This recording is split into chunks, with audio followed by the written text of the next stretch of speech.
Howdy everyone and welcome to the start of our summer game, totally not E3 Fest. PlayStation gave us a little surprise and decided to kick off our wonderful season with a state of play that gave us some pretty amazing things. With so much to cover, let's just jump straight into our recap.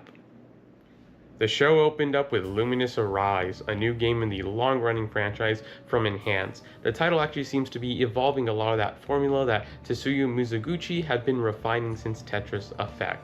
The game is set for a fall 2025 release and will have a PSVR 2 support for players to jump into.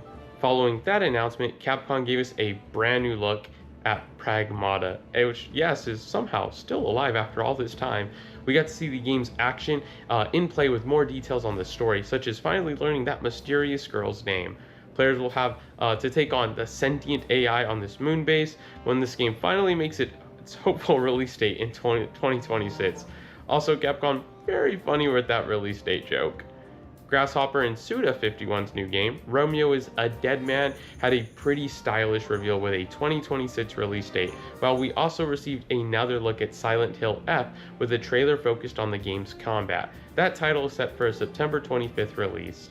And we also received a first look at the new Bloodstained game in the Scarlet Engagement, and we also got a new trailer for Digimon Story Time Stranger.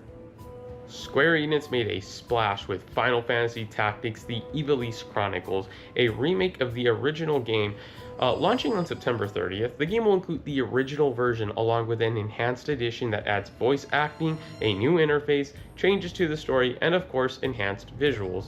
This one's been rumored for a very long time, so it's great to finally see that it is indeed real, and I'm super excited to play it when it comes out.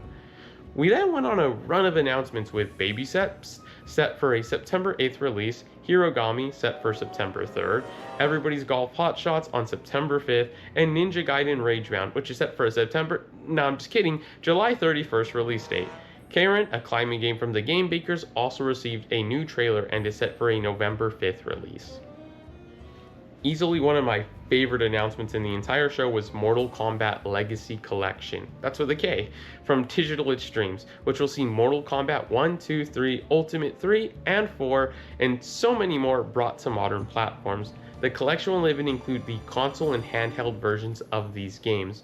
Digital Extremes collections have been outstanding so far, and it's going to be great to be able to play all these versions on modern hardware, and I can't forget to mention with rollback netcode online support too. PlayStation also took the time to announce that they are making their very own fighting stick with Project Defiant.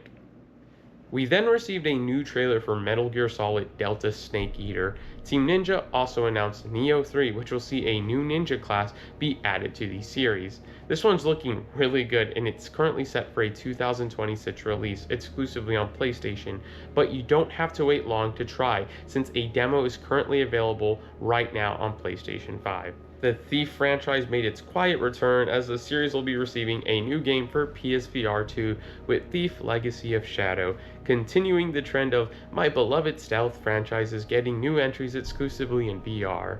One of my personal highlights, announced right after that though, was Tides of Tomorrow from the devs behind Route 96. This one looks to be taking a lot of these ideas behind the nature of that game and doing some really special stuff. I can't wait to make a ton of crazy choices when it releases in February 2026.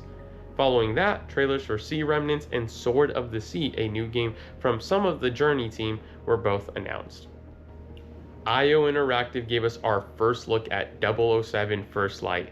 As a very passionate James Bond fan and Hitman fan, this game was already a match made in heaven, but it was easily the highlight of the entire show for me. First Light will follow James Bond as he becomes an agent. The game will see players travel around the globe and either take on 007's missions through charm or brute force. The action and set pieces here look absolutely astounding. From seeing MQ and Moneypenny to the shots of the Omega watches, the gadgets being used, the combat, and my god, the music. Seriously, they're using the On Her Majesty's Secret Service theme. You can't get any better than that.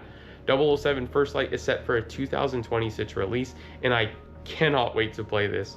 Not saying top 10 game of all time, but if it delivers, you know. Following a quick look at Ghost of Utai, the state of play ended with one huge announcement. PlayStation Studios and Arc System Works are teaming up with Marvel to bring us Marvel Tokon Fighting Souls, a 4v4 tag fighter that I can only describe as wow, does that look really good.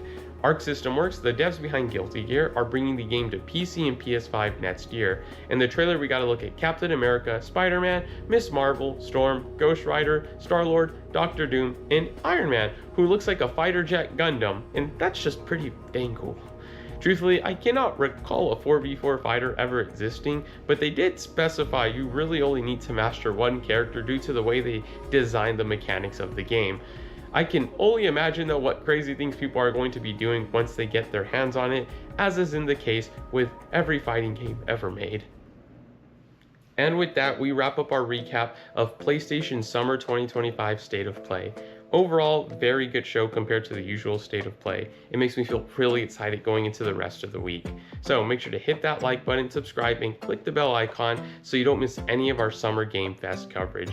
I've been your host, Brandon Alanis, and I'll see you all later this week for Summer Game Fest and the Xbox Game Showcase.